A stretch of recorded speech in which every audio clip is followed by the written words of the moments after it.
tapi sudah ketok palu sesat katanya. Wah, kacau sekali pokoknya ini persidangan kalau seperti itu ya. Jadi tolong ini dipahami dulu, baru dinilai. Jangan belum paham, masih bingung, tapi sudah bilang sesat ini.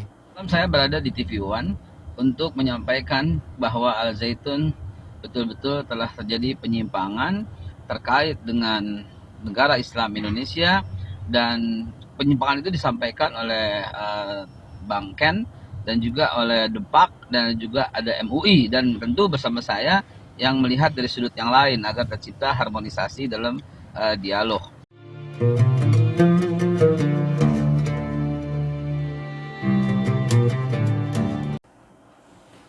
Assalamualaikum warahmatullahi wabarakatuh. Jumpa lagi dengan saya Sukmahadi Al-Mandari. Ikhwafillah, kita akan menanggapin lagi ini ada kontroversi ya tentang Al Zaitun ya. Ini Salam Yahudi, alumninya dibela.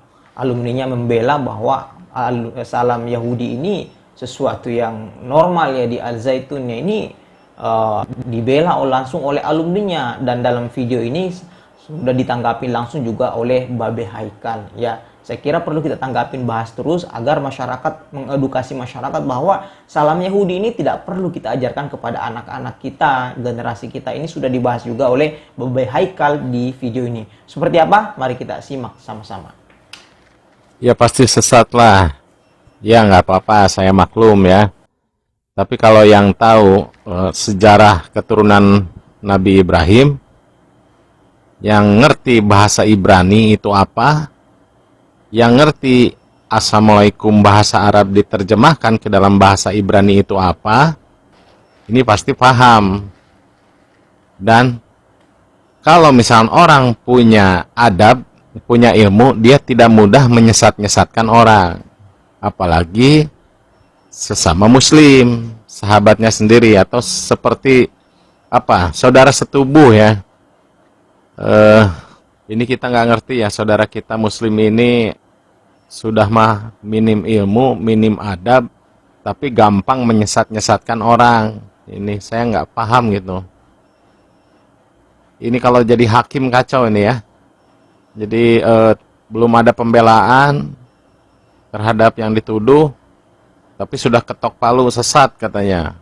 Wah, kacau sekali pokoknya ini persidangan kalau seperti itu ya. Jadi tolong ini dipahami dulu, baru dinilai. Jangan belum paham, masih bingung, tapi sudah bilang sesat ini. Duh. Jadi antara mulut dan isi kepala ini nggak seimbang ya, lebih besar mulutnya gitu, lebih mudah mengucapkan sesat gitu. Teman-teman sekalian, semalam saya berada di TV One untuk menyampaikan bahwa Al Zaitun betul-betul telah terjadi penyimpangan terkait dengan negara Islam Indonesia, dan penyimpangan itu disampaikan oleh Bang Ken dan juga oleh Depak dan juga ada MUI, dan tentu bersama saya yang melihat dari sudut yang lain agar tercipta harmonisasi dalam dialog. Khusus saya komentari soal nyanyi yang Avenue Shalom Alaihim, itu adalah nyanyian asli dan originally Yahudi. Itu nyanyian yang justru membuat mantasyabah biqaumin fahuwa minhum gitu ya. Justru itu nyanyian biasa dinyanyikan dalam perayaan-perayaan hari besar Yahudi. Itu nyanyian yang suka dinyanyikan pada waktu mau makan malam gitu ya. Dan saya pernah ribut ya di sana, ya di sebuah hotel, Hotel N namanya. Di sudut mereka menyanyikan Suami Shalom, Avenue Shalom. Kami langsung berdiri dan menyanyikan sholawat Nabi gitu. Artinya macam-macam banget gitu ya. Kok bisa-bisanya menyanyikan lagu itu di bumi Indonesia? Kok bisa-bisanya menyanyikan lagu khas Yahudi itu di bumi NKRI?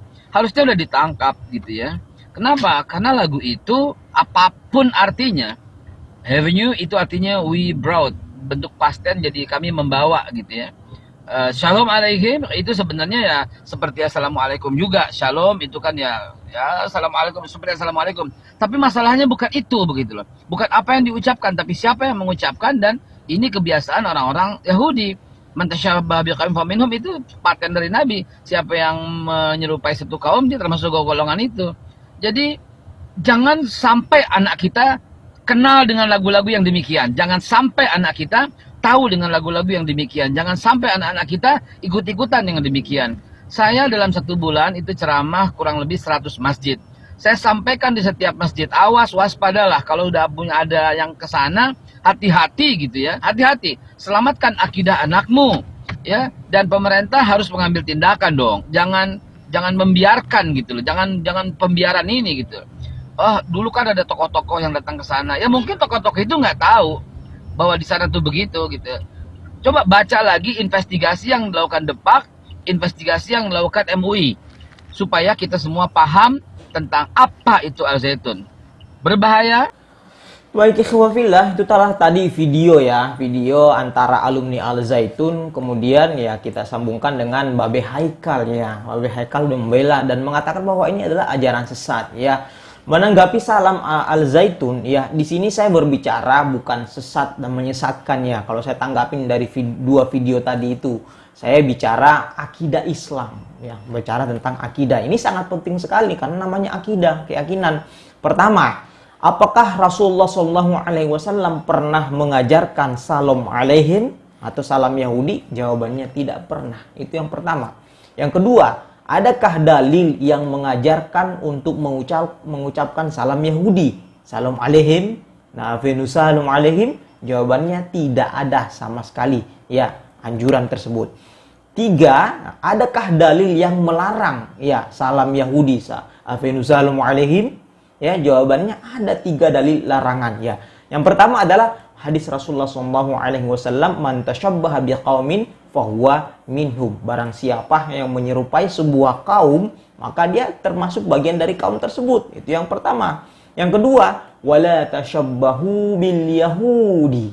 Itu hadis Rasulullah SAW, janganlah menyerupai dengan kaum Yahudi. Ini larangannya. Menyerupain aja kita dilarang, apalagi meniru mereka. Ini adalah larangan dari Rasulullah SAW.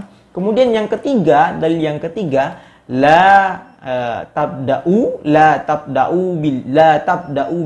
tabda bil yahudi bisalam. Ketika kita ketemu orang Yahudi, jangan memulai salam kepada mereka. Ini sangat jelas dalilnya. Ini larangan meniru salam Yahudi. Saya sudah sudah sangat jelas larangannya. Sebenarnya dalam Islam, salam dalam Islam itu sudah sangat sempurna sekali. Assalamualaikum warahmatullahi wabarakatuh. Ya, wabarakatuh. Ini ngapain niru-niru agama lain? Salam kita sudah lengkap ya. Ingat bahwa dengan lisan kita bisa berdosa karena kenapa menyakiti orang lain. Dengan lisan kita bisa masuk Islam dengan mengucapkan kedua kalimat syahadat.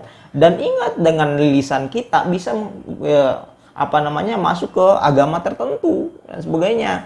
Nah, saya akan cerita sebuah siroh ini sejarah. Pernah Rasulullah SAW bertemu dengan orang Yahudi. Orang Yahudi ini menyapa Rasulullah dengan kalimat Assalamualaikum. Assalamualaikum artinya adalah celakalah atas engkau ya. Assalamualaikum itu kata orang Yahudi kepada salam Yahudi kepada Nabi Muhammad.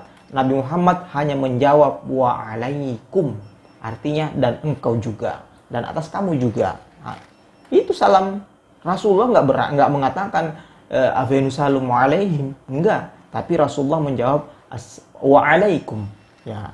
Jadi, Nabi tidak pernah mencontohkan sama sekali bahwa kita harus meniru salam Yahudi. Itu sangat sesuatu yang tidak pernah diajarkan Rasulullah SAW, itu dinamakan bid'ah. Bid'ah itu dhalalah ya. Dhalalah kulluha finnar. Orang yang melakukan bid'ah maka tempatnya adalah di neraka. Baik, terima kasih. Saya kira seperti itu tanggapan saya ya. Jangan lupa like, share, dan subscribe. Wabillahi taufiq wal hidayah. Wassalamualaikum warahmatullahi wabarakatuh.